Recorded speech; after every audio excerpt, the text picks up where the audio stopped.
কিছু সাহাবা আজমাইন বসে বসে পরিকল্পনা করছেন, আচ্ছা আমাদের ভিতর থেকে কে একজন যাও নবী আলাইহিস সালাতু ওয়াস সালামের কাছে যে জিজ্ঞাসা করো ইসলামে আল্লাহ পাকের কাছে সবচেয়ে প্রিয় কাজ কোনটি, আল্লাহ পাকের কাছে সবচেয়ে পছন্দনীয় কাজ, প্রিয় কাজ কোনটি। মজমায় যে কজন বসা ছিলেন সাহাবী বলছেন যে আমরা কেউ এখন উঠি নাই।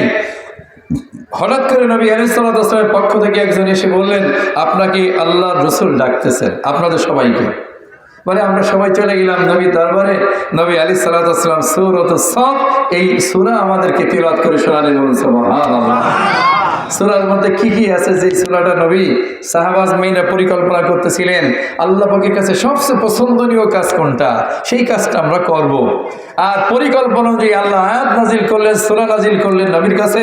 নবী ডাকতে পাঠালেন মজমার লোকদেরকে ডেকে নবী আলাইহিস সালাতু ওয়াস সালামের সামনে হাজির করে নবী এই সূরা তিলাওয়াত করে তাদেরকে শোনালেন কি ছিল আর এই আয়াত বা কেন বললেন। তো আগে আল্লাহ আয়াত যেটা বলেছেন আসলে এর পরবর্তী বক্তব্য হলো সামনের দিকে, তারপর সিরিয়াল অনুযায়ী আমি আয়াতের অর্থটা বলে যাই। ইয়া আইয়ুহাল্লাযীনা আমানু লিমা তাকুলুনা মা লা তাফআলুন। আল্লাহ তাআলা নন মুসলিমদেরকে বলেন নাই, হিন্দু বৌদ্ধ খ্রিস্টানদেরকে বলেন নাই, নামধারী মুসলমানদেরকেও বলেন নাই। আল্লাহ পাক খাঁটি মুসলমানদেরকে বলেছেন, মুমিনদেরকে বলেছেন তোমরা ওই কথা কেন বলো যে কাজ তোমরা করো না। কাজ করো না অথচ বলো যে করবনি। কাজ বলেছ করব। এই জন্য এখান থেকে নবী মুসলিম শরীফের হাদিস নবী আলাইহিস সালাতু ওয়াস সালাম ইরশাদ করেছেন, কারোর সঙ্গে যদি কোনো বিষয়ে ওয়াদা করা হয় ওয়াদা পুরা করা ওয়াজিব। ওয়াদা পুরা করা কি ওয়াদা পুরা করা ওয়াজিব। ধরে নেন মাদ্রাসায় দিতে চেয়েছিলাম 5,000 টাকা, কিন্তু হুজুর আর আমার কাছে চান না, দেখা হয় বলেন না, স্মরণও করেন না, মনে করেন না। হুজুর মনে করান বা নাই করান, আমি এক্সাম্পল দিচ্ছি, এরকম হয়েছে কিনা আমি জানি না, আমি একজন বোঝানোর জন্য বলতেছি। অথবা মসজিদের জন্য অথবা অন্য কোথাও লোহাগড়া একটা মাদ্রাসায় আপনি 10,000 টাকা দিবেন, বলেছিলেন হুজুরের সাথে দেখা হয়, হুজুর স্মরণ করেন না।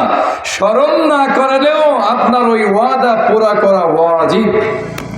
যদি আপনি ওয়াদা পুরা না করেন তাহলে নবী আলাইহিস সালাতু ওয়াস সালাম ইরশাদ করেছেন, আয়াতুল মুনাফিকি সালাসুন ইযা হাদাসা কাযাবা ওয়া ইযা ওয়াদা আখলাফা ওয়া ইযা তুমিনা খানা আও কামা ক্বালা আলাইহিস সালাতু ওয়াস সালাম। রাওয়াহুল বুখারী।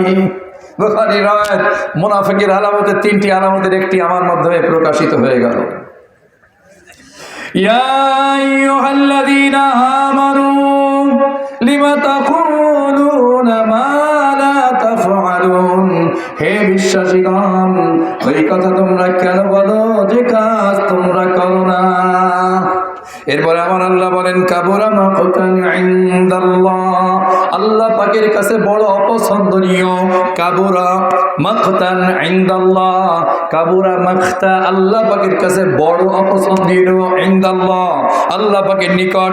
আন তাকুলু মা লা তাফআলুন, যে তোমরা যা বলো তা তোমরা করো না।